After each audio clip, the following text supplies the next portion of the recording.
Here, the GPS unit determines your position based on the reception of multiple signals from GPS satellites. Key to the GPS navigation unit's algorithm is that it ties those GPS coordinates to the centerline geometry of the road, thus giving the appearance of a nice smooth transition as the user continues down the highway. In reality, there is error in the calculation of your position. Most of that error will be small enough that the display will place you on the road anyways. Normal GPS accuracy is within a 3-meter circular error.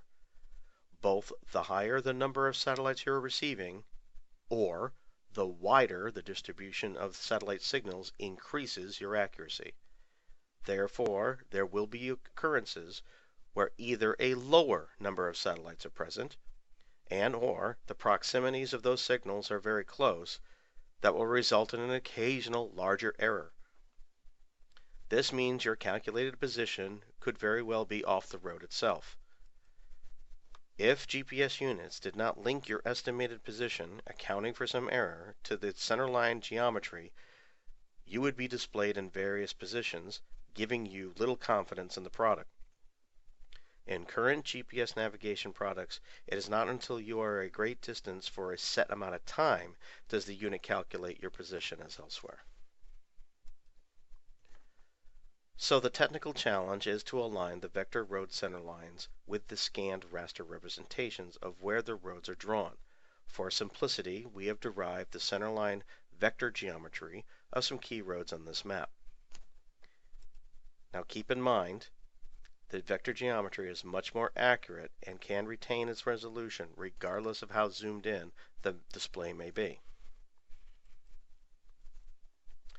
As we transition to the scanned and geo-rectified raster map, you can see the error between the vector center lines and the raster depiction of the roads.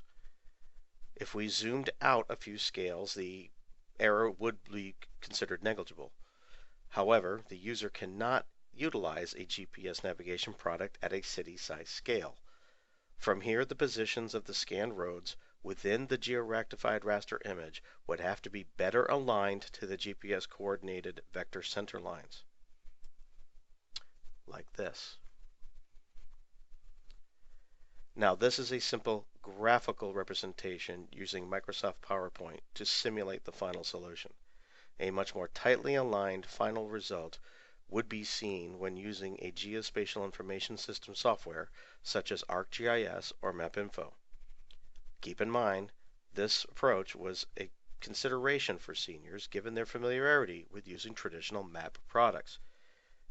The effort would add a great deal of manpower to provide these corrections for every map in the library. It would also require a large upgrade in memory storage for the device, since scanned images take up much more memory than vectorized datasets. Given the increased cost of production and hardware upgrade to the device, a return on investment analysis would have to be done to determine if this effort would be worth taking on by a company.